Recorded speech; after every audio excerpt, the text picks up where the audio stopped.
حضرت رابعہ بصری کی پیدائش کے بارے میں دو رائے دیتے ہیں۔ کچھ 95 ہجری اور اکثر 97 ہجری سے اتفاق کرتے ہیں۔ رابعہ بصری ایک متقی بزرگ حضرت شیخ اسماعیل رحمۃ اللہ علیہ کے گھر میں پیدا ہونے والی چوتھی بیٹی تھی۔ عربی زبان رابعہ کا مطلب چوتھی ہے۔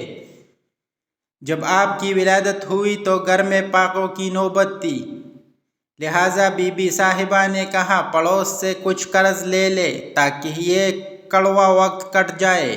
شیخ صاحب آدھی رات کو پڑوسی کے دروازے پر بادل ناخواستہ دستک دینے گئے، کیونکہ غیر اللہ سے سوال کرنا ان کی غیرت ایمانی کو گوارا نہ تھا۔ پڑوسی نیند میں تھا، کسی نے دروازہ کھٹکھٹانے کی آواز سنی، نہ دروازہ کھولا۔ خالی ہاتھ گھر لوٹے تو بی بی صاحبہ بہت پریشان ہوئی۔ شیخ صاحب رحمۃ اللہ علیہ بھی اسی پریشانی کے عالم میں سو گئے۔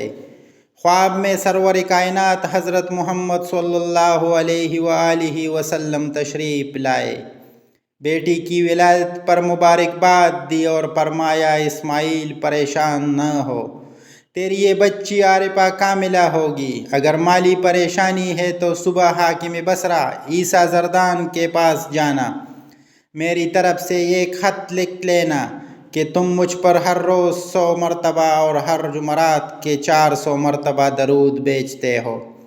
اس جمعرات کو تحفہ دینا بھول گئے ہو، اس لیے 400 دینار کفارہ عامل رقوہ حضا کو دے دو۔ صبح جب شیخ صاحب خط لے کر حاکم بصرہ عیسیٰ کے پاس گئے تو اس نے دوڑ لگائی، دروازے پر پہنچا۔ شیخ صاحب کا نہایت مؤدبانہ انداز میں شکریہ ادا کیا کہ آپ کی وجہ سے حضور نبی کریم صلی اللہ علیہ وآلہ وسلم نے مجھے یاد فرمایا۔ اسی خوشی میں 1000 دینار غربا میں تقسیم کیے اور 400 دینار شیخ صاحب کو دیے۔ 4-5 سال کی عمر میں ہی والدہ کا سایہ سر سے اٹھ گیا۔ جب 8 برس کی عمر کو پہنچی تو بصرہ سخت قحط کا شکار ہو گیا اور کسی شقی القلب نے پکڑ کر آپ رحمۃ اللہ علیہ کو بصرہ کے ایک متومول شخص عتیق کے ہاتھوں بیچ دیا۔ 4-5 سال تک آپ ان کی خدمت کرتی رہی۔ باقی تینوں بہنیں کہاں گئی، آپ رحمۃ اللہ علیہ کو ان کی کوئی خبر نہیں تھی۔ ان کا حاکم بہت بڑا ظالم تھا، بہت بھوکا پیاسا رکھتا تھا اور سخت کام بھی لیتا تھا۔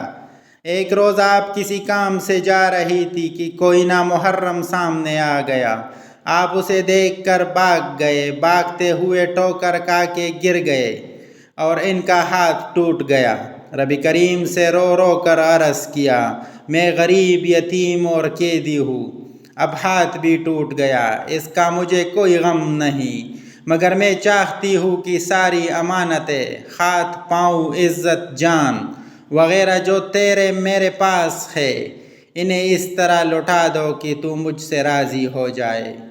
پتہ نہیں تو مجھ سے راضی بھی ہے یا نہیں۔ اگر تو راضی ہے تو سارے دکھ میرے لیے راحتیں ہے، اگر تو راضی نہیں تو پھر یہ سب میرے اعمال کی شامتیں ہے۔ سیدہ رابعہ بصری کو بہت مشکلات کا سامنا کرنا پڑا، لیکن ہر دکھ کو صبر اور استقامت سے برداشت کیا۔ بس ایک پل میں ہی کایا پلٹ گئی، آزادی مل گئی، جو ملک بنا ہوا تھا غلامی کے لیے آمادہ ہو گیا۔ خدا کے سوا ان کا کوئی سہارا نہ تھا۔ تاجر عتیق کی غلامی سے آزاد ہونے کے بعد سیدہ رابعہ بصرہ سے ایک بڑے عالمی مرکز کوپا چلی گئی، جہاں اس وقت کے بڑے بڑے علماء موجود رہتے تھے۔ وہاں آپ نے بہت کم وقت میں قرآن حفظ کر لیا۔ بڑے بڑے علماء آپ رحمۃ اللہ علیہ سے بہت عقیدت رکھتے تھے۔ حضرت رابعہ بصری کے ایمان اور استقلال کی جو کیفیت تھی، اس کو ایک تحریر میں بیان کرنا مشکل ہے۔ اب ان کے گرد فرشتوں کی موجودگی کا ادراک حاصل کرے۔ ایک دفعہ آپ رحمۃ اللہ علیہ دوران نماز سو گئی، اتنے میں ایک چور آ گیا اور چادر اٹھا کر چل دیا، مگر اسے دروازہ نظر نہ آیا۔ اس نے گھبرا کر چادر رکھ دی تو دروازہ نظر آ گیا۔ 3 دفعہ ایسا ہی ہوا۔ چور کو آواز آئی، اب بھی نہ باز آئے تو دائمی آندھے ہو جاؤ گے۔ اس گھر کے مالکہ ہماری دوست ہے، اس نے اپنے آپ کو ہماری حفاظت میں دے رکھا ہے۔ ایک دوست سو رہا ہے تو دوسرا جاگ رہا ہے۔ ایک دفعہ ایک بزرگ ملاقات اور کھانے کی خواہش سے حاضر ہوئے۔ سیدہ رابعہ بصری نے گوشت پھنڈیا میں ڈال کر چولہے پر چڑھایا ہوا تھا، لیکن آگ نہیں جلائی۔ زہد و تقویٰ کی گفتگو میں نہ بزرگ کو بھوک رہی اور نہ سیدہ رابعہ کو آگ جلانے کا خیال آیا۔ دیکھا تو ہنڈیا لذیذ کھانا پکا ہوا تھا۔